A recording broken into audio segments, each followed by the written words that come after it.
কালকের মতো আজকেও এসে গেছি পুজোর ব্লগ নিয়ে। দেখতেই পাচ্ছ সবাই আমরা জোগাড়ে লেগে পড়েছি। সকাল 7টায় ঠাকুরমশাই আসার কথা, তাই আমরা প্রত্যেকেই সকাল থেকেই পুজোর তোড়জোড় শুরু করে দিয়েছি। সবাই যে যার মতো কাজ করছে, কেউ ফল কাটছে, কেউ ফুল গোছাচ্ছে, নৈবেদ্য সাজাচ্ছে, আর আমি এদিকে আলপনা দিয়ে নিচ্ছি, কারণ এইখানে ঘট বসানো হবে।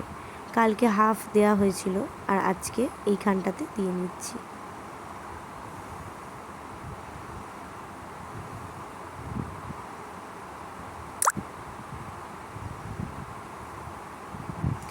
এইদিকে দেখো ফল কাটা প্রায় শেষ আর নৈবেদ্য প্রায় সাজানো হয়ে এসেছে। এদিকে ঘরের পুজোও হচ্ছে। তো এবারে যাই, রেডি হয়ে নিই, কারণ ঠাকুরমশাই এসে গেলে আর তো রেডি হওয়া যাবে না। পুজোর জন্য রেডি হয়ে গেছি, দেখতেই পাচ্ছ। একটু পরেই পুজো শুরু হবে, সঙ্গে থাকো, তোমাদেরকে পুজোর আপডেটও দেবো। পুজো শুরু হয়ে গেছে।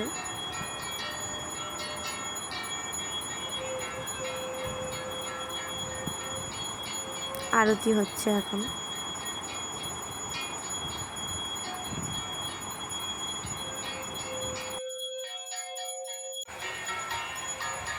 এবারে পঞ্চপ্রদীপ দিয়ে আরতি হচ্ছে।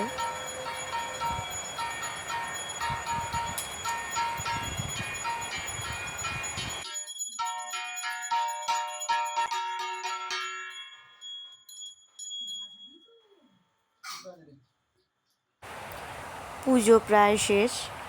তোমাদেরকে আরেকবার ঠাকুরের মূর্তিটা ভালো করে দেখিয়ে দিই।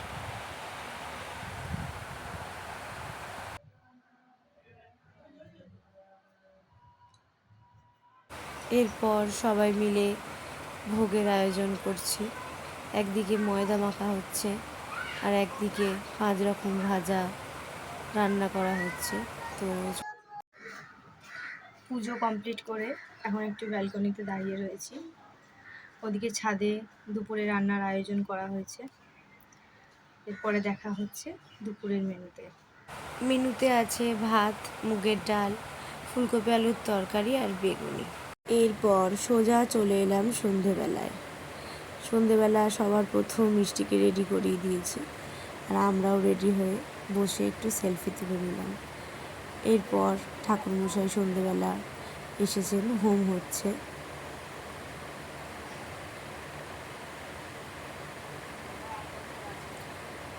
সকালে হোমটা হয়নি, তাই এখন হোমটা হচ্ছে।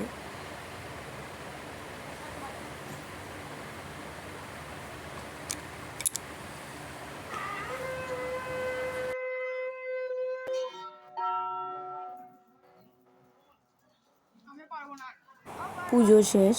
এরপর আমি আর মিষ্টির পাপা সেলফি তুলতে ব্যস্ত। মিষ্টিও চলে এসেছে আমাদের ফ্রেমে। তো এরপরে ছাদে একটু ভোগের আয়োজন করা হয়েছে। চলো তোমাদেরকেও দেখিয়ে দিই এক ঝলক।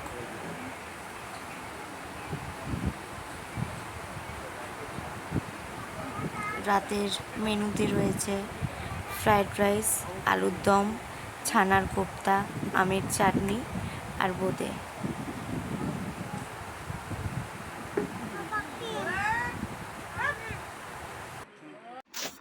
গণেশ পুজোর সমস্ত আপডেট তোমাদের দিলাম।